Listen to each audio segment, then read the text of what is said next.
Hello, I'm Ollie and this is CriminOlly, where I talk about crime, pulp, horror, that kind of thing. Today, more vintage British horror for you. I've got a double-header review for you of The Devils of D-Day by Masterton and The Spear by James Herbert.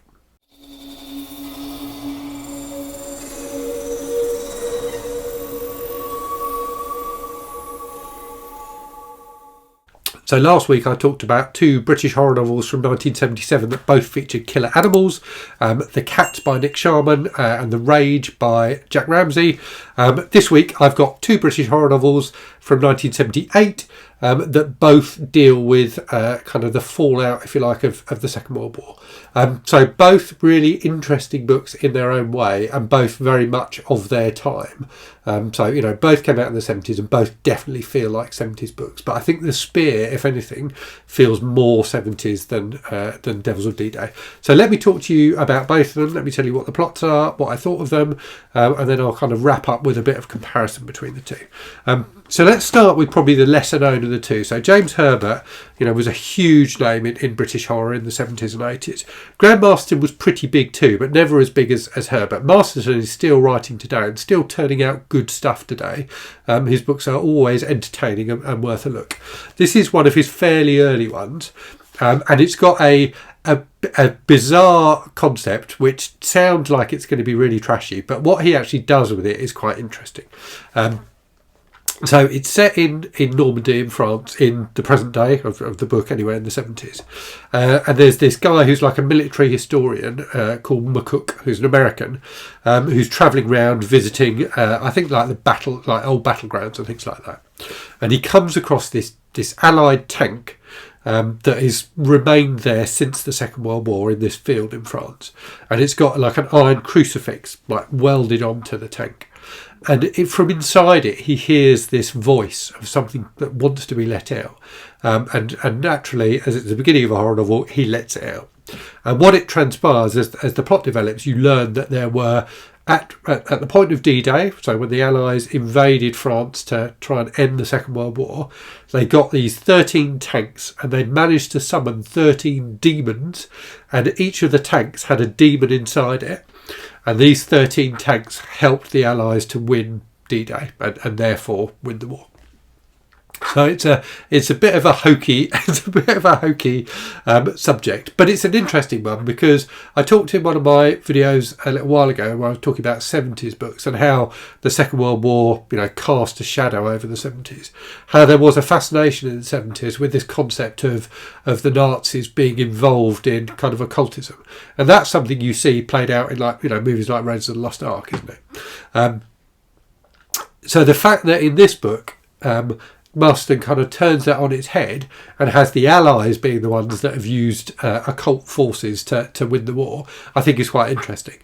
What then happens as the book progresses is this demon kind of goes on the rampage in the French countryside, and it's about McCook trying to stop it, basically. And it's interesting. It's well done. It's really quite creepy and chilling at times. It's really graphic at times as well. So there's some decent horror in here. And McCook as a central character is quite interesting and believable. He's a fairly everyday kind of a guy.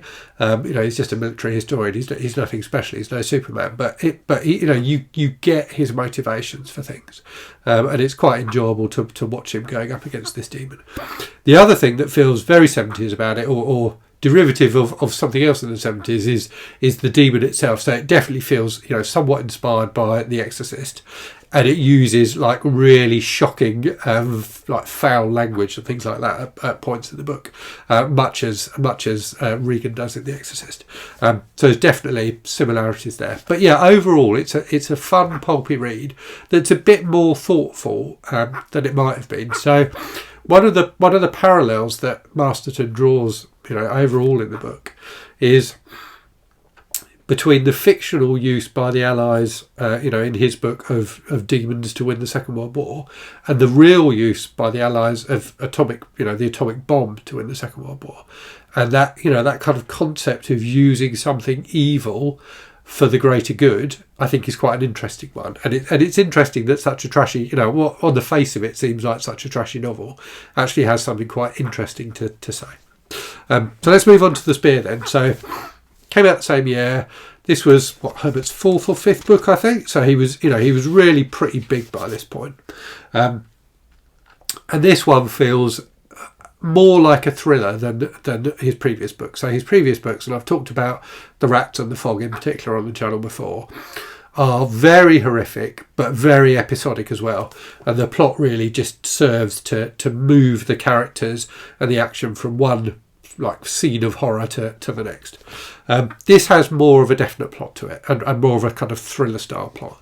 So it's about, the hero of this book is a guy called Stedman, who's an ex-spy and who's worked with Mossad, the Israeli Secret Service in the past, and he's now got his own private security business. So straight away he's a more traditional kind of hero for a book than the characters in The Rats or the Fog. So the hero in The Rats is like a school teacher, and the hero in the Fog I think is like a public health inspector.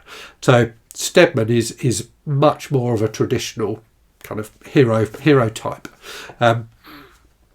So in the book anyway, he gets approached by his some of his ex-allies in the Israeli Secret Service, who want him to find one of their agents, a young guy who's gone missing in the UK. And Stedman starts investigating that and ends up uncovering this kind of neo-Nazi movement. And the book, kind of progresses from there, but progresses through that, that kind of trope of the Nazis using occult forces, so the opposite of the Devils of D-Day.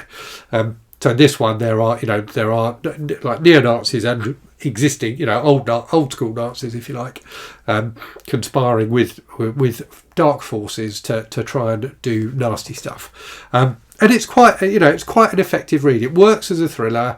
The plot, it's got a decent plot running through it as Stedman gradually uncovers what's going on. So it's definitely got a stronger plot than either The Rats or the Fog. And Stedman's a reasonable central character. He's not entirely believable. He's a bit of a Superman, but he's interesting. And it's got some really good set pieces as well. In particular, funnily enough, one where Stedman gets chased around by this possessed tank. So I don't know if Herbert and Masterton had compared notes at all or not, but that's one of the standout scenes in this book, apart from the climax. So the climax is quite impressive as well.